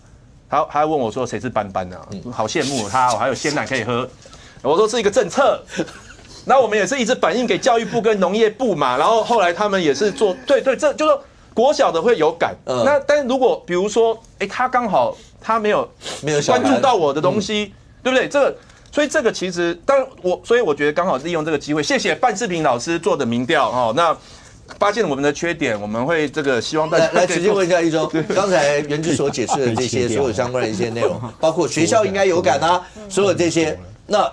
好，第一个媒体上当然有讲，对新北来讲的话，霸团是估说是不是有可能大概有好几位蓝委，那第二阶段会过。但显然元之这一席现在已经变成大家各方蓝营一定要保，那绿营一定要霸，变成一个重中之重的一个地方。那他其实元之刚刚解释很多，但是他那个民调其实就只是问一个问题，就是你到底讨不讨厌叶元之嘛？啊，他纯粹就是讨厌跟不讨厌。白话就是这样。对，反正你做什么事我才不管，我现在就是讨厌跟不讨厌。那所以罢免本来就是一个讨厌的一个就是仇恨嘛，我讨厌你，我才会有那个驱动力去填1阶联署、2阶联署，然后3阶去投票嘛。我打把的雄鹰专纲为了你去罢免，所以那个罢免的那个浪潮其实不是说你做的到底好还是不好，重点是你让人家讨厌的程度是高还是低。那我们可以看到几个，现在像新北市来讲的话，2阶联署的就已经基本上我觉得会过的了，大概都除了叶元之以外，当然像汐止的廖先祥，目前进度来讲也差不多是已经到的70%多了哈。然后另外洪孟凯也差不多70%，但其他几个，比如说像罗明才林德福这些，可能相对就他的难度就会比较高。那这个跟那个候选人，就是那个被罢免人的知名度也是有关。那越常出来的，他的那个累积的仇恨值就越高。所以叶元之要感到开心。就表示你的知名度在新北市是第1名，这是事实。那以每天被骂，以蓝营来讲，像刚刚提到，就我们讲的台北3输哦，就其实像王宏威啦，像徐巧芯哦，那李彦秀最近就比较低调，他不但持续的文传会主委，他很勤，他跑得很勤，他每天早上5点就在追游览车，所以相对他的那个仇恨值，那我觉得反正总之就是要拼3阶，可是看得出来国民党是会怕的，不然他们也不会说要共赴国难。可是我觉得讲这个东西还是书到稍微读一下会比较好。就是总召没他切，这是前2天我们那个傅昆萁总召，就这一次的那个他说要团结台湾共赴国难。总召你可能没读书，你知道我这一次的罢免的主轴是什么吗？就剿共，反共跟剿共。那你知道共赴国难宣言是谁讲的吗？是中国共产党所讲的。中国共产党在1937年，就是因为对日抗战开始的，然后他们蒋介石宣布要抗战的，然后他们就发表了共赴国难宣言。所以这个共赴国难其实是共产党讲的。然后现在霸团在剿共，然后你傅昆萁代表国民党总召说你要共赴国难，这让人家有点尴尬。那我很想跟傅昆萁讲。你要先找到那个啦，先找到那个霸团里面的张学良跟杨虎城。这整个蒋介石的5次剿共是在1936年的12月12号，因为张学良跟杨虎城身为剿共的前线的副总司令跟那个他们带头，就是被说服嘛。所以副总召，你要先找到杨虎城跟那个张学良，那说服霸团放弃剿共，那这个案才会结束嘛。那如果你找不到张学良的话，那这个案子就继续走下去。请问一下，在地方上面，觉得这次的我们刚刚前面讲的关税战对大罢免的进度会不会有影响？你说没有影响是骗人。老实讲，我觉得这个案子跟上一次谢国良的罢免，国民党其实要以谢国良为典范。虽然黄国昌说他有很多 know how 会教你们，但我觉得你不用去听，你要听的是谢国良。谢国良那一战算是一个经典，为什么？当时是所有的焦点都聚集在谢国良那边，然后所有的包括他每天早上那边拜那个什么在车站都被拿出来讲，所以他那一度仇恨值非常高。可谢国良他们在去年大概差不多7月的时候，他们就知道，因为2阶一定会过，他知道，所以他们就真正的进入所谓的组织动员，包括每一个组的每一个里的小组长，他们开始盘点。其实那时候7月我就知道谢国良的罢免案不会过，因为他已经盘点完了，他算出来他们有8、9万票，硬生出来啊，在罢团还没有到3阶去催出投票的时候，他已经把他们的不同意票都已经算出来，所以除非你罢团能超过他的门槛，不然你就是罢不掉他。所以谢国良是用这个，然后当然最后还有一个就是柯文哲的案子，因为柯文哲后来8月开始他那个贪污的案子，所以整个当时那个媒体就对谢国良的焦点就没了，所以最后就回到组织战，所以谢国良是那一战是这样。那我觉得现在国民党你得到一个机会，就是关税，关税确实让很多人不要说有买股票，就算没有买股票，一起做生意啊，一起做头路，大概买还那个未来的这个经济情况。所以大家现在烦恼的时候，确实对于2阶的联署，你说没有影响是骗人的，一定会有。可是我认为刚刚提到这些，因为基本上它已经进度都已经差不多都已经到7、8成，所以将来大概确实会有一批就进入到。就会过对那3阶，所以你重点是你国民党在这个时候你的论述是怎么样？你有没有本事去说服第一个你的支持者愿意出来投票？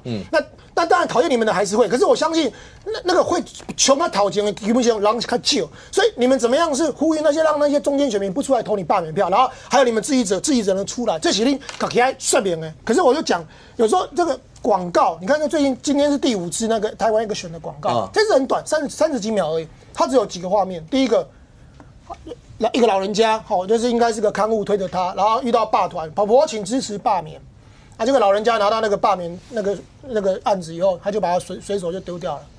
第3个画面就这么简单，没有看护了，就是婆婆一个人自己在这边。他说长照的福利不能动。变红的立委要全删，我觉得这个他讲的很简单，就是说，所以就把重点是你国民党这挂人，你自己要去改谁？东筹席你为什么要删这些预算？现在包括像删很多外交预算，现在我们要跟美国谈判这个过程之中，是不是很多这些预算都被砍掉？所以我觉得现在当初你们删过头了，那你们现在自己就要出来跟你的选民去解释说这件事情到底是谁对谁错。我们就直接拿这个广告来看，元之，所以你们有删长照预算吗？没有啊。哪一个提案有删长照预算？对，不可能啊！元之，你们在冻结预算的时候，你可能没有删，但是不要忘了，就像我现在拿出来的这个为什么会过关？用党团就可以，可以处理，那就是你们都有按下那个表决器，从长照到没有长照没有删，到从到国宅到相关的这些社会福利。不是动就是删，我觉得所以我的意思是说，譬如我讲一下，譬如说那个租屋补贴，租屋补贴就是炒最凶。刘世芳说我们动200亿，但实际上我们调资料发现国土署是总共编了400多亿，那400多亿里面是动了40几亿，10%。那这个钱其实用到11、2月都没问题。那你之前你早点来解冻，其实那个钱都不会受影响。但他们就说，对，那这个钱就被冻了，用不到。其实没有，其实只要循着那个程序，根本不会有什么影响。而且长照这我们不会去删啊。来，没有，这个就是他们现在事后讲说不会有动，不会有删。那我就问，这个预算重不重要？因为这个预算重不重要？重要。动是要监督嘛？你现在敢说不重要吗？重要吧？动不是删，你为什么要监督嘛？你动是监督。对，因为有时候他的今天他的钱就是要花在做租屋补贴，然后人家租屋，你租房子，难道你说我可以不租1年？我租3个月、2个月，然后我今天去租了补贴之后，你跟他说我动，今天这个钱重不重要？如果重要，你就应该给，不然的话，你就是觉得这个预算、这个租屋补贴你不要给。他的目的就是只是要让政府难做事，就是给政府难看呐。你为什么会是？你如果你告诉我，就像中小企业基金的补助重不重要？重要。你为什么要动70%？动，你说动是为了监督，是这样吗？所以你现在意思是不用给吗？其实如果今天我讲一下，我觉得预算的过程，像我是在教育文化委员会，其实民进党很多立委都会冻结预算，其实也都是会有。那我们不会去质疑他说你是在拖垮台湾，你是中共同路人吗？不是嘛？他冻结预算主要目的就是觉得政府在某一个部分可能做的没有那么的好，那冻结你的预算，你来专案报告，或者是你提书面报告就解冻，其实它只是一个监督的手段。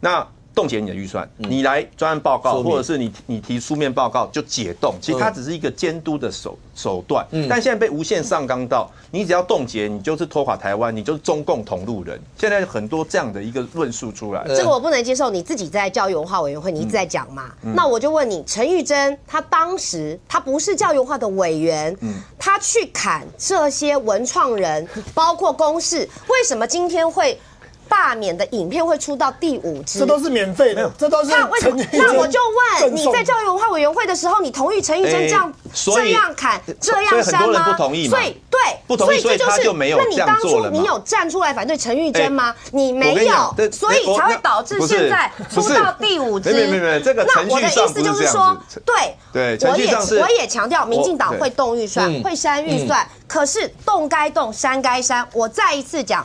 中小企业基金，我们现在就是面对关税，我们要去谈判的。你要让中小企业做转型的，你冻结70%。这个合理吗？你就是因为太多不合理的，所以才引发民怨。同样的，猪补贴也是这样，猪补贴不重要吗？你敢讲不重要吗？它根本就不应该动，连动都不应该动。哪一个经费不重要？教育经费也都很重要啊。那民进党为什么去冻结？其实冻结是监督嘛，不是你要举出来说民进党动了什么，而是你看我们是非常精准的告诉你，你们动了不该动，你们删了不该删的。对，但是冻结是监督，冻结不是不要让他用这个钱。如果不要让他这个钱是删，动跟删不一样。那至于说现在发生的问题，关税，其实这是一个新的事件嘛。去年大家也都不会料到嘛。那如果现在政府很多针对关税政策，其实是追加预算，像那880亿，那个也是一个特别预算，所以。就是之前还没发生这个事情去讲说，你那时候动的不合理，我觉得这有一点点70%合理吗？时间就算是没有这个事件，它也不合理。更何况现在有这个事件。我帮元之讲2句好了，我看他有点辛苦了啊。就国民党讲法是说，如果针对长照这2个字啊，他们其实一个 focus 是长照有个特别预算法，它是属于特别预算，并不在这一次总预算里面的审查。但是刚刚楚英讲到了，那是整体在立法院发生的情形是，你国民党说你没有，你是针对长照这2个字，但是你如果看卫福部的说法是，卫福部就提到有一个社区共生互助计划，它基本上是在整个大长照计划里面的框架里面的一部分。你今天去动了它，那你跟我说完全没影响，这更不用包含到民众党他有没有另外的提案，那变成是蓝白在那个阶段里面，元之他说我没有删长照，我相信他没有，因为他不是那个委员会的嘛，可是在那个当下有太多是根本不是那个委员会，他也到处去提案说我要删这个，是不是在凑扣打？我不敢讲，因为老实讲，我听到的是在凑扣打，但他们有否认嘛，他们说没有啊，怎么凑扣打？我们都是在审预算啊。可是它里面回到了，就是说，刚刚为什么5哥特别提到长照？因为那个跟我们每一个人生活有关。对，我其实那个广告出来，刚刚为什么要直接问？因为其实讲的应该就是在野阵营、蓝白阵营是不是有删这些？为什么要问元之？那因为这个就刚刚人讲，因为这跟一般老百姓的生活是会有关系的，所以针对像这样一些广告，元之就算不是那个委员会，我的意思说，国民党应该要针对这些，如果没有要去说明，要去让大家知道到底是怎么样，要不然这一定是跟。你想想看，一个老人家，如果要是面对到这个状况的话，未来的那个影响性，那个是会有蝴蝶效应出来的。就是国民党解释一直在长照特别预算法这件事情不在本次的这个中央预算这个审查里面。可是你如果去看卫福部所有的告诉你的，就是说我在每一个科子目下面，这个一个大长照的状况是每一个会连连相扣。OK， 他就提到说，像社区共生这些，包含偏乡离岛原民，其实都挂在这个计划里面。那可能提案的人啊，他根本搞不清楚社区共生互助是什么，他搞不好以为是社区盖这个再造这个，我不知道，我乱猜的啊。但是当你动了这个预算之后，当今天告诉你说他在长照计划里面占有一部分 ，OK， 这时候不回应了，这才是会回到，就是说我不是很能够接受说冻结预算这件事情哦，就叫做我在监督。因为如果拿退辅会那个，因为你已经被讨论很多了嘛，就说什么你有过期饮料，结果退辅会说没有，他说没有啊，那我们赶快你来提案，我们就赶快给你解冻。那你告诉我你那个冻结的实质的意义在什么地方？它没有任何的帮助啊。现在看起来的话，这些就是在过程当中，如果国民党要降低仇恨值的话，像这些出来，那到底有没有这样的一些东西？因为最起码。我到现在没有看到，就国民党不管党团啊或者什么针对这个有做什么样一些的回应，但对民众的感受，就像元之刚才讲说，有人去做民调针对你也有解释，说没有那回事啊，什么什么这些。但是如果做民调，讲就是有人听到他觉得是这个样，他就是反映出来，未来会不会反映在投票上面？那每个地方，尤其几个大家特别关注的地方，明凤，尤其像花莲，对啊，更生日报，今天再登了，再登要反傅昆萁的一些的广告，那这些也是张俊登的吗？不会，我只看到5000亿国安基金要进场护盘。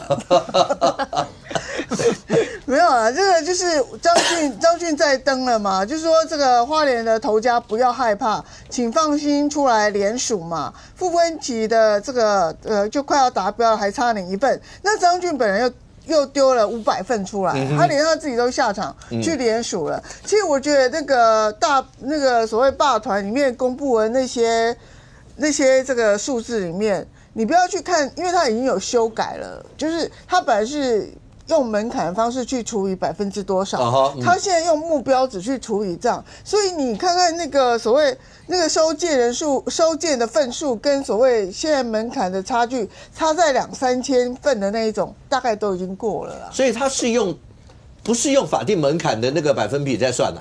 他是用目标值在算。他以前是用法定门槛在算，所以原资有74，然后我有一天突然发现，哇，原资降到50了。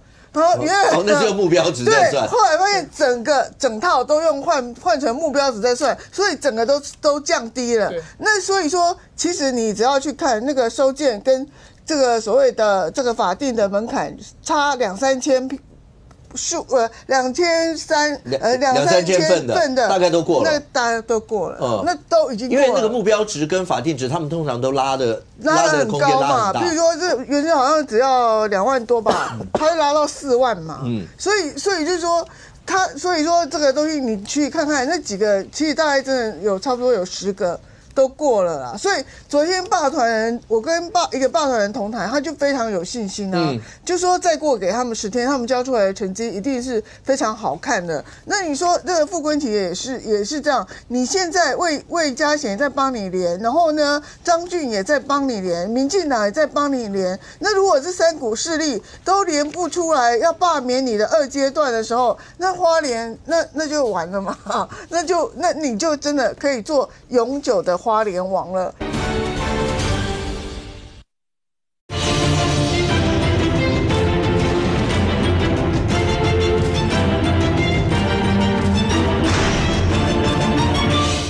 那如果这3股势力都连不出来，要罢免你的2阶段的时候，那花莲那就完了嘛，那你就真的可以做永久的花莲王了，因为这3个势力完全都打不倒你。而且更生日报我觉得很奇怪，因为更生日报突然立场批变，因为再怎么样啊，就是说在一个花莲的在地的报纸，它不会不管县政府的态度，而且如果你这样的报纸更会在乎所谓县政府官方的资源的挹注，可是你现在就明着跟这个所谓的县政府对着干嘛？那当然你也说议长或是魏家也许也有这个资金投入或怎样，但是问题是像这样一个报纸，它会比较重视的是谁？当然是官方，是政府的，是县政府的这个资源嘛？因为你未来县政府的资源是比较长久的，那你这个可能投1次或投2次或投3次，照理来说，它是不会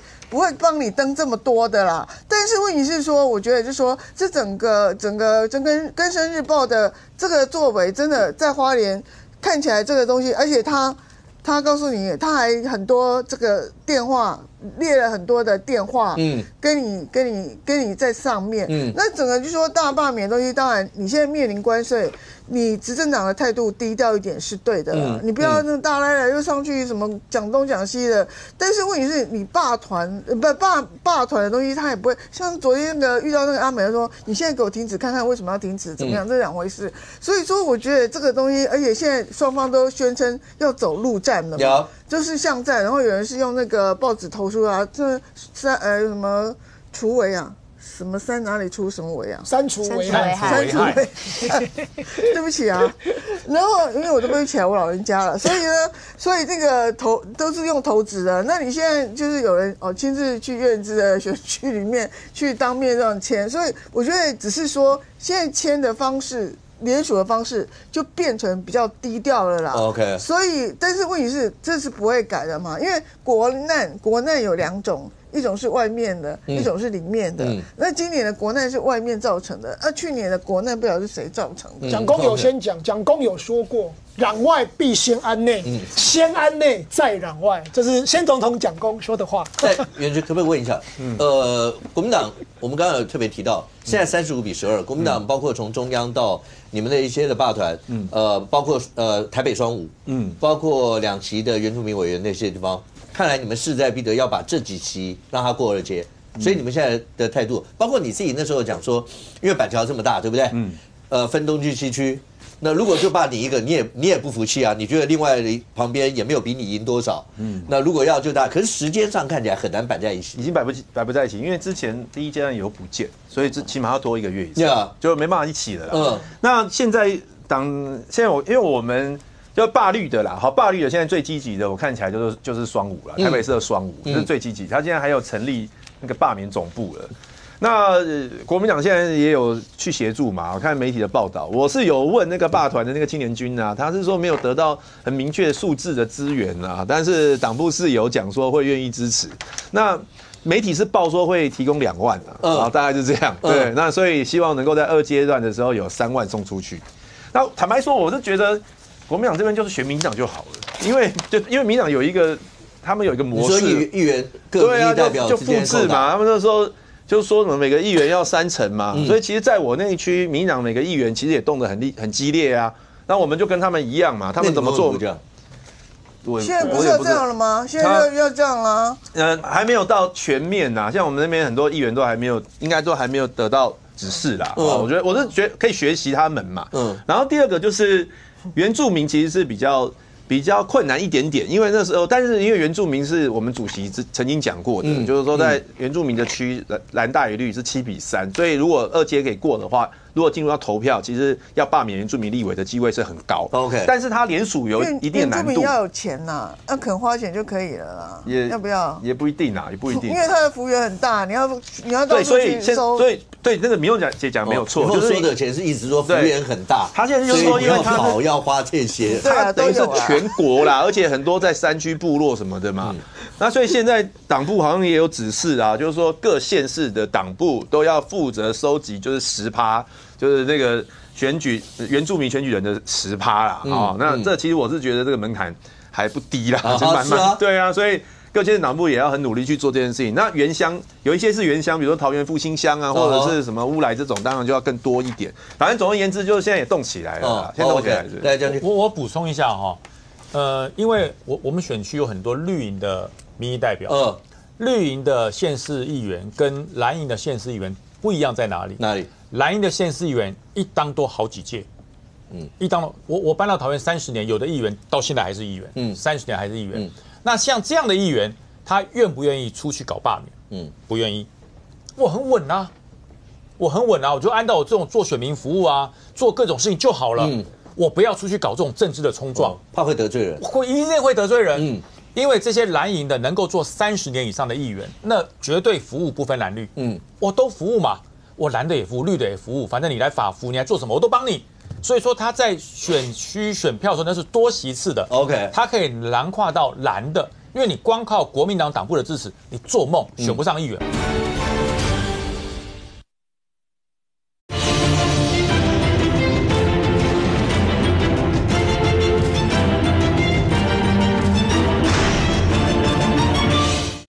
我都服务嘛，我蓝的也服务，绿的也服务，反正你来法服，你来做什么我都帮你。所以说他在选区选票的时候那是多席次的 ，OK， 他可以囊括到蓝的，因为你光靠国民党党部的支持，你做梦选不上议员，不然的话，国民党地方党部的主委都去选议员了，选不上。你一定要有服务票，加上蓝绿还有中间，你才选得上。这些人绝对不会出来搞罢免，会伤到自己。可是民进党的议员哈，我跟你讲有一个特色。我搬到桃园去，已经换了3轮了，大概2届就换1轮。这些人都是那种战斗型的，每个人空战都比强的，每个人青鸟都会冲出去的。这些民进党的新科的议员，或者是当2、3届的议员，如果你不出去冲罢免，你下次不用选哦，你下次不用选，那大家就了解了吧？这2种不一样在这里。我在讲，你叫国民党的地方党部去冲这个罢免，你要害死他。我当过主委，我去哪里申原住民的名册啊？我去哪里申啊？你说你党部里有多少个原住民？对。我一个个去敲门了，哎，拜托，那都很远呢。你以为复兴乡从这里到那里很快，一个山头半天呢？你怎么去联署啊？所以你要做这个事，而且丢给地方党部10%，哎，要丢出10%。所以为什么那时候赖宜任说我会在街头尽量冲出1万票 ？OK， 因为剩下的党部要搞啊。你把这个成败丢到地方党部身上，你没有办法过关。任俊，我问一下，我们每次来讲说，民众党在这里面本来那8席都不影响嘛，可是黄国昌继上一次讲新北以后啊，他现在又讲2026新竹也拿出来讲了，是，来给我1分钟，他为什么一直不断的在这个时候抛这些议题？一定要有存在感啊，不然他怎么在这里面创造议题？黄国昌其实一直在创造议题啦，从之前新北嘛，但是他自己说了一句嘛，他提出来之后，国民党也没有给他什么回应嘛，对，那所以他现在丢新竹，他说新竹市不能丢，对，那现在问题来了哦。民众党有谁能够占新竹市？我觉得他自己心里有数，所以他后面补了那一句，基本上跟谈新北是一样的，就说呢，如果国民党来的话，我们愿意协调，但我只能说。当时国民党推出那叫林耕仁，是耕仁啊，你看我还记得，比那个蒋乃馨让我印象深刻多了啊。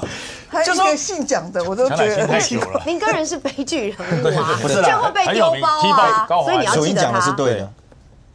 国民党还会再有第2个林耕仁吗？我不认为了。不会了。就那一战对国民党在新竹市来讲，你也在地啦，真凶啦。OK， 你国民党真正把那个地方就。拿自己的党员出来糟蹋，然后把这个那个场子最后做给了民众党，大家还来欢迎，还高兴说哇，民众党赢了。可是黄国昌，你看他提出这件事情，我们就等着看国民党多久回应他。来，元君，最后整个大罢免有什么呼吁？30秒。整个大罢免就是第一个呼吁罢团不要造谣，然后第2个的话就呼吁大家出来投不同意票了。我们还是一样啦，会。还是因为拜托大家了。其实因为说真的，我真的还蛮认真的。对对 ，OK， 就是每天那个积极问政，然后也做地方服务，也争取地方建设。所以呢，希望大家多认识我们。OK， 来，楚云来30秒，有什么呼吁？我觉得其实这一次就是罢团是他们自己觉得蓝白所谓联手造成的什么国会扩权啦，包括将删预算等等，这个部分其实都是罢团他们站在前面。那么国民党如果面对他们自己删预算或是国会扩权，他们始终认为说，错不在我，都是人家造谣，人家抹黑。那么我觉得到后来罢团他们还是会持续往前走。不要忘了，其实罢免吴思瑶或吴沛忆是比罢团更早做的，他们国民党很早以前就说要罢免吴思瑶跟吴沛忆，那么那只是后来因为罢团后来居上，国民党后来落后，所以我觉得很多时候国民党应该要先想一想自己，你们到底有没有对之前的扩权法案或者是乱开预算有过道歉或有过反省？其实没有。OK， 整个罢免，当然大家眼下你最关心的，一定是这个关税战到底会打成什么样？但是看起来罢团对于整个罢免的一个步骤，并没有因此受到什么样一些的影响。那对于国民党来讲的话，如果要做任何的一些反罢一些的动作，在未来35-12到底会是怎么样？但不管怎么说，对国人来讲的话，对外看着这个关税战政府谈的会怎么样，但对内整体的，包括在立法院，包括在礼拜五，所有的大家要一起讨论这些各政党之间会怎么表现，我们大家拭目以待。非常谢谢现场所有来宾，也非常谢谢观众你的收看，新闻面对面，我们明天见，拜拜。